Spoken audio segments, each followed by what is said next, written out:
పట్టభద్రుల హోరాహోరీ సిట్టింగ్ స్థానాన్ని ఓరి ఏమైంది అటుపోయి పట్టభద్రుల హోరాహోరీ సిట్టింగ్ స్థానాన్ని దక్కించుకోవాలని సర్వశక్తులు ఒడ్డుతున్న కాంగ్రెస్. ఎలాగైనా సత్తా చాటాలన్న పట్టుదలతో బీజేపీ. బీసీ నినాదంతో దూసుకెళ్తున్న బీఎస్పీ అభ్యర్థి త్రిముఖ పోరుగా మారడంతో సర్వత్రా ఉత్కంఠ. మరో 2 రోజుల్లో ముగియబోతున్న ప్రచారం. కరీంనగర్, మెదక్, నిజామాబాద్, ఆదిలాబాద్ పట్టభద్రుల ఎమ్మెల్సీ ఎన్నికల ప్రచారం హోరాహోరీగా సాగుతోంది. సిట్టింగ్ స్థానాన్ని నిలబెట్టుకోవాలని కాంగ్రెస్ సర్వశక్తులు ఒడ్డుతుండగా ఉత్తర తెలంగాణ రాజకీయాలను ప్రభావితం చేయనున్న ఈ ఎన్నికల్లో విజయం సాధించడం ద్వారా రానున్న కాలం తమదే అనే సంకేతాలు ఇవ్వాలని బీజేపీ గట్టి పట్టుదలతో ఉంది. గ్రాడ్యుయేట్ ఓటర్ల మద్దతును కూడగట్టుకునేందుకు ఈ 2 ప్రధాన పార్టీలు వ్యూహాత్మకంగా పావులు కదుపుతుండగా బీఎస్పీ, ఆల్ ఇండియా ఫార్వర్డ్ బ్లాక్ అభ్యర్థులు రంగంలో నిలిచి ప్రధాన పార్టీ అభ్యర్థులకు చెమటలు పట్టిస్తున్నారు. సో వీళ్ళ పోటీ వల్ల ఫస్ట్ ప్రియారిటీ ఓటుతో రిజల్ట్ తేలే అవకాశం కనబడట్లే. సో గట్టిగానే వాళ్ళు పోటీ ఇస్తున్నారు. కానీ ఇక్కడ ప్రచారంలో ఒక రకంగా భారతీయ జనతా పార్టీ కూడా ముందంజలో ఉంది. వాళ్ళు గట్టిగానే ఫైట్ ఇస్తున్నారు. ఈడ అందరికంటే వెనకబడింది ఎవరయ్యా అంటే కాంగ్రెస్ పార్టీ. కాంగ్రెస్ పార్టీ అనడం కంటే ఆల్ ఫోర్స్ నరేందర్ రెడ్డి అనడం బెటర్. పార్టీ ఒక చేతగాని అసలు కనీసం వాల్యూస్ లేని, కనీసం అసలు ఈ రాజకీయం అంటే కాదు కానీ అసలు విద్యార్థుల విషయంలో, ఆ చదువు విషయంలో, పట్టభద్రుల విషయంలో వాళ్ళకు సంబంధించిన అంశాల మీద కనీస పరిజ్ఞానం లేని ఓ క్యాండిడేట్కి టికెట్ ఇచ్చారు. కాంగ్రెస్ వాళ్ళే ఓడిపోవాలనుకుంటున్నారు. ఆయన ఎవరు? ఆల్ ఫోర్స్ నరేందర్ రెడ్డి ఓడిపోవాలని కాంగ్రెస్ వాళ్ళే అంటున్నారు. నిన్న ఒక వీడియో చేస్తే నేను కింద పెడుతున్నారు, ఓటు దయచేసి ఏదైనా పిల్లలు కమెంట్స్ పెడుతున్నారు, మేము ఇలానే చదువుకున్నాం కానీ మేము మాత్రం నరేందర్ రెడ్డికి ఓటేయం. అంటే అంత భయంకరంగా పీడించినట్టు ఫీజుల విషయంలో. మరి ఇంత ఘోరంగా విద్యార్థుల పేరెంట్స్ రక్తం దాగిన క్యాండిడేట్కి మీరు టికెట్ ఇస్తుంది. సరే, చాలామందికి ప్రైవేట్ ఇన్స్టిట్యూషన్స్ ఉండొచ్చు కానీ ఇంత ఘోరంగా ఎవరు లేరని చాలామంది అంటున్నారు. నేను ఒక వీడియో వేస్తే దాని కింద కమెంట్స్ అన్నవే, మాకు 2000 ఫీజుకు నాకు హాల్ టికెట్ ఇవ్వలేదు సార్, అస్సలే ఓటేది దీనికి అంటుంది. అందరికంటే వెనకబడ్డది ఎవరంటే నరేందర్ రెడ్డి. అట్లున్నది నా పరిస్థితి. అయిపోయింది ఇలా పని. బీజేపీకి మద్దతుగా కేంద్ర మంత్రులు కిషన్ రెడ్డి, బండి సంజయ్ కుమార్ ప్రచార బాధ్యతలు పర్యవేక్షిస్తున్నారు. 4 ఉమ్మడి జిల్లాల పరిధిలో 15 కొత్త జిల్లాలు, 42 అసెంబ్లీ నియోజకవర్గాల్లో పట్టభద్రుల ఎమ్మెల్సీ నియోజకవర్గ పరిధి విస్తరించి ఉన్నది. 3,55,159 మంది పట్టభద్రులు ఓటర్లుగా నమోదు చేసుకున్నారు. ఈ నెల 27వ తేదీన పోలింగ్ జరగనుండగా 25వ తేదీన సాయంత్రం అభ్యర్థుల ప్రచారం ముగియబోతున్నది. ఈ స్థానం నుంచి 100 మంది అభ్యర్థులు నామినేషన్లు వేసినా ఉపసంహరణ అనంతరం 56 మంది బరిలో మిగిలారు. ప్రధాన ప్రతిపక్షమైన బీఆర్ఎస్ ఈ ఎన్నికకు దూరంగా ఉన్నది. వాళ్ళు ఆల్రెడీ ఓటమిని అంగీకరించేశారు. కాంగ్రెస్, బీజేపీ మాత్రం వ్యూహ ప్రతివ్యూహాలు రచిస్తూ ముందుకు సాగుతున్నాయి. కాంగ్రెస్ అభ్యర్థిగా ఉన్న ఆల్ ఫోర్స్ విద్యా సంస్థల అధిపతి నరేందర్ రెడ్డి ఎటుపోయినవా నరేందర్ రెడ్డి మొదటి నుంచి ప్రచారంలో దూకుడుగా ముందుకు సాగుతున్నాడు. దూకుడు లేదు, పాడలేదు, ఉత్తదే అది. వీళ్ళు ఏదో రాసిరు కానీ ఇది కాంగ్రెస్ వాళ్ళ రాయమంటే రాసి ఉంటారు కానీ దూకుడు లేదు, నా ఇది లేదు.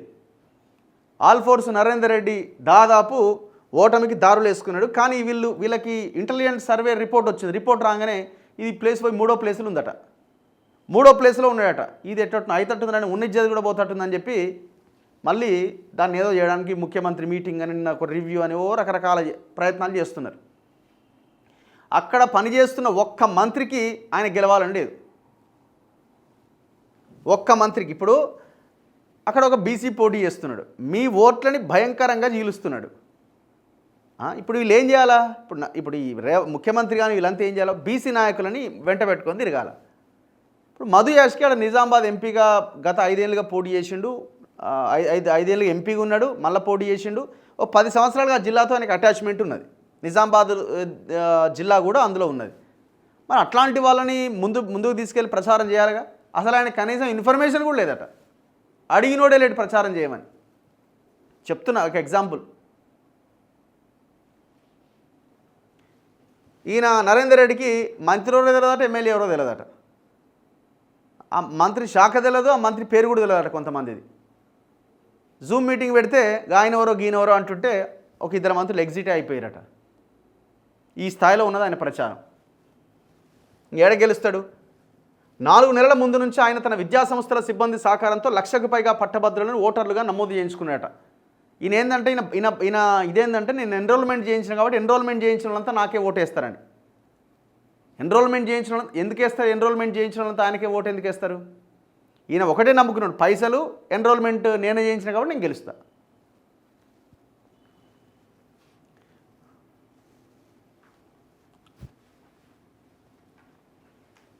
వీడు మహేష్ కుమార్ గౌడ్కి వచ్చింది, ఆయన పిసిసి అధ్యక్షునికి. ఆయనే బలవంతంగా పట్టుబట్టి ఇప్పించిండు ఆ టికెట్. ఉమ్మడి మెదక్ జిల్లాకు చెందిన బీజేపీ సీనియర్ నేత చిన్నమైల అంజిరెడ్డి పార్టీ అధిష్టానం ఆశిస్తూ అభ్యర్థిత్వం దక్కించుకున్నారు. పట్టణ ప్రాంత ఓటర్లలో సహజంగా బీజేపీపై సానుకూలం ఉంటుందన్న భావనతో ఆయన ముందుకు సాగుతున్నారు. అంజిరెడ్డికి మద్దతుగా కేంద్ర మంత్రులు కిషన్ రెడ్డి, బండి సంజయ్ విస్తృతంగా ప్రచారంలో పాల్గొంటున్నారు. తన సొంత నియోజకవర్గంలో పార్టీ అభ్యర్థిని గెలిపించుకోవాలని బండి సంజయ్ పట్టుదలతో ఉన్నారు. ఇక్కడ విషయం ఏంటంటే బీజేపీకి అడ్వాంటేజ్, వాళ్ళకి 4 ఎంపీలు ఉన్నారు, వాళ్ళు 4 తిరుగుతున్నారు. 7 ఎమ్మెల్యేలు ఉన్నారు అదే 4 జిల్లాలకు సంబంధించి. అండ్ ఆదిలాబాద్, నిజామాబాద్ ఈ ప్రాంతంలో పార్టీ బలంగా ఉన్నది. ఇవన్నీ వాళ్ళకి అడ్వాంటేజ్గా కనిపిస్తున్నాయి.